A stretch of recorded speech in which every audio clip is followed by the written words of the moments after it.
Mahaperivachan. Here, there, and everywhere. This is the book of Sudha Murthy. Sudha Murthy is the chairperson of the Infosys Foundation and a best-selling author. She has a master's degree in electrical engineering from the Indian Institute of Science, Bangalore. She started her career as a development engineer and has also taught computer science at Bangalore University Colleges. She is a columnist for English and Kannada dailies with 29 books and 200 titles to her credit. Her books have been translated into 20 languages. Among the awards she has received are the Okinawa Award for Literature, the Padma Shri in 2006, the Achimal Award from the Government of the Karnataka for Excellence in Kannada Literature in 2011, and most recently the Lifetime Achievement Award at the Craftswood Book Awards in 2018. She has received 7 honorary doctorates from Universities India. Before going into the book, we have to go to the introduction. The introduction is an important part of this book because we have to know about the Sudha Murthy, why she has offered this book for us. What is she going to tell about in this one? In the introduction, she is telling, often I sense that there is a lot of myself in my stories, whether it is my friends or family or the people I meet. However, the experience that I write about are mine. I cannot disassociate from myself while writing about them. This book contains some of my most cherished experiences that are like beautiful flowers to me and have been put together here as if to complete a garland. While most of the experiences are from previously published books, there are 2 new flowers, one that highlights my literary journey and the other that elaborates on the true meaning of the philanthropy. This book is dedicated to my brother Srinivas. Writing about him is easy enough and it's so difficult. I look like him, think like him, read like him, and eat like him. I have enjoyed his company since he was born. I was a second child and he was a fourth. I can spend hours with him without any boredom sitting in.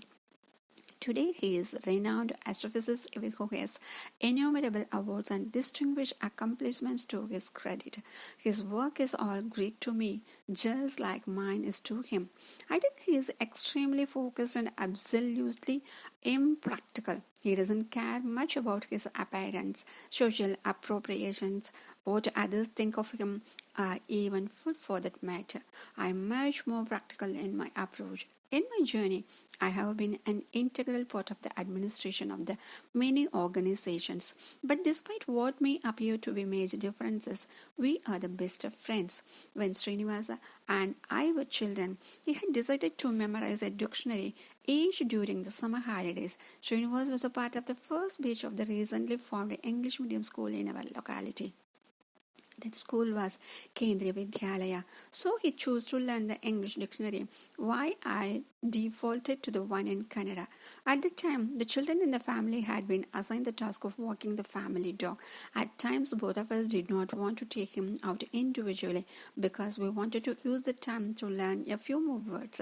After some thought, we decided to walk the dog together in an effort to recite the new words we had learned and to avoid monotony. During our walks, we did more than what we had planned. I educated myself about Madhyama Yoga that my brother was learning in Sanskrit, and I spoke to him about trigonometry. I was surprised at the speed with which he learned its concept, despite the fact that he was younger than me and that it was not even part of his syllabus at school. Other times, we loved to debate about our difference in opinion on various topics. From the time that I can remember, Srinivas had loved his 3 sisters equally. When he was 16, he had gone to Nagpur for a debate and won a cash prize. With that money, he bought one sari. He brought it back and gave it to the 3 of us, saying, "This is all that I could afford, and I want all of you to share this sari." Time has passed, and our lives have changed. Still, the 4 of us are there for each other when things get rough and when happiness abounds. My brother has been living in a different country for the past 14 years. And we meet only annually. But we remain strongly connected and he continues to occupy a very special place in my heart.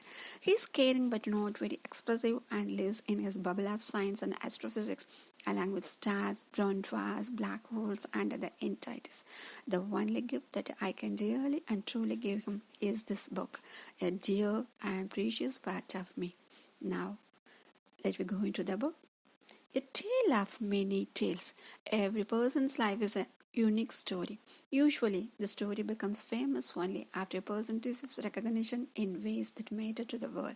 If you peep into the what lies deep inside, it is the changes he or she has gone through, subtle changes that the world may never understand. Most people undertake an arduous journey full of highs and lows that helps them modify and create new perspectives, thus forming a better understanding of the world and realizing the fact that real passion is much more beautiful than the pinnacle of their accomplishments. Ironically, life appears to be barren and aimless to some achievers, even after they reach a big goal. Recently, I received the Lifetime Achievement Award from Craftsfed Books at Mumbai's Royal Opera House. The categories were Unravel and Stage one by one, fiction, non-fiction, and children's, among others. The jury members gave insight into their strategies and opinions, and my mind went back to the beginning of my literary journey. I am not a student of literature. I did not pursue a degree in the subject, but literature has always fascinated me. I belong to a family of teachers where books are treasured, and I was inclined towards books at a very young age. I grew up in a village where the medium of communication was the local language Kannada. Mine was a Kannada medium school. Sometimes a Maxfield theatre and a tent would showcase Kannada movies. There were barely and radio stations either. After we finally did get a radio at home, it was monitored closely by the older members of the family who limited its use of Kannada programs only. But as kids, we all have our ways. When the elders were not at home, I would listen to Radio Ceylon and one of its popular shows called Bhinaka Geetmala.